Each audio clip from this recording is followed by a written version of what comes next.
চলো দেখে আসি নবাবের শহর মুর্শিদাবাদ, উজ্জ্বল প্রতিফলনে মোড়া এই হাজারদুয়ারি প্রাসাদ। আজ অনেক দিন পর আমাদের ভিডিও দেওয়া হচ্ছে। মুর্শিদাবাদে দর্শনীয় স্থানগুলির তালিকার মধ্যে পর্যটকরা সবার আগে রাখেন হাজারদুয়ারি প্রাসাদ। ব্রিটিশ যুগে বাংলার এক বৈশিষ্ট্যপূর্ণ ঐতিহাসিক নিদর্শন হল হাজারদুয়ারি। বাংলার নবাব আমলে স্থাপত্যকলার এক উজ্জ্বল প্রতিফলন হলো এই হাজারদুয়ারি প্রাসাদ। এই প্রাসাদটি 19 শতকে তৈরি হয়েছিল, যখন বাংলার নবাব নাজিম হুমায়ুন ঝা ক্ষমতায় ছিলেন। এই দুর্গ প্রাসাদটি যেখানে অবস্থিত, সেই পুরো চত্বরটাকে বলে নিজামত কিলা বা কিলা নিজামত। হাজারদুয়ারি ছাড়াও এখানে দর্শনীয় স্থান ইমামবাড়া, ঘড়িঘর, মদিনা মসজিদের মতো বেশ কিছু স্থাপত্য রয়েছে। সব ভিডিও দেখতে আমাদের চ্যানেল ভিজিট করতে থাকুন। অনেকে মনে করেন হাজারদুয়ারি প্রাসাদ নির্মাণ করিয়াছিলেন নবাব সিরাজউদ্দৌলা, কিন্তু এটি একেবারেই ভুল ধারণা। এই ধারণা সঠিক করার জন্য চলুন আমরা পুরো ভিডিওটা শেষ পর্যন্ত দেখি। আসলে সিরাজের প্রাসাদ ছিল হিরাজিল। 1829 সালে তিনি এই প্রাসাদের ভিতপ্রস্তর স্থাপন করেছিলেন। গোটা স্থাপত্যের রূপকার ছিলেন ডানকান ম্যাকলিওড। 1837 সালে মুর্শিদাবাদের প্রধান আকর্ষণ হাজারদুয়ারি নির্মাণ কার্য শেষ হয়েছিল। এই মুর্শিদ কুলি খাঁকে ভাগীরথী গঙ্গার তীরে মুকসুদাবাদে রাজধানী সরানোর অনুমতি দিয়েছিলেন সম্রাট ঔরঙ্গজেব। তার সাথে তিনি এই মুকসুদাবাদের নাম পাল্টে ওনার নামে মুর্শিদাবাদ করার অনুমতিও দেন।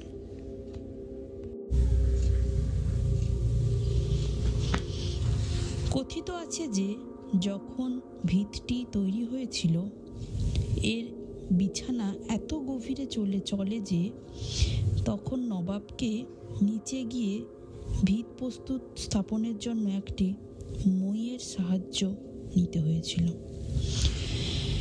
ওই পরিবেশটা এতটাই শ্বাসরুদ্ধ করছিল,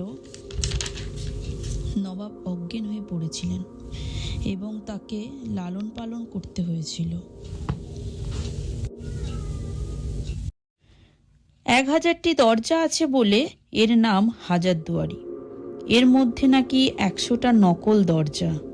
চট করে দেখলে তা বোঝা যাবে না, কিন্তু এগুলো আসলে শত্রুরা আক্রমণ করতে আসলে যাতে বিভ্রান্ত হয়ে পড়ে, সেই কারণে তৈরি করা হয়েছিল। বাংলার নবাবের অভিজাত্য, ব্রিটিশদের ব্যবহৃত শৌখিন জিনিস, পাণ্ডুলিপি, বই, শিল্পীদের বিভিন্ন আঁকা, পলাশী যুদ্ধের সময় ব্যবহৃত অস্ত্রশস্ত্র প্রভৃতি দেখা যায়। গোটা জাদুঘরটি দেখতে প্রায় কয়েক ঘন্টা সময় লাগবে। যে ইনফরমেশনটা আমরা এখান থেকে নিলাম, শুক্রবার বাদে প্রতিদিন সকাল 9টা থেকে 5টা পর্যন্ত দর্শকদের জন্য খোলা থাকে।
চলুন এবার আসুন কিভাবে আমরা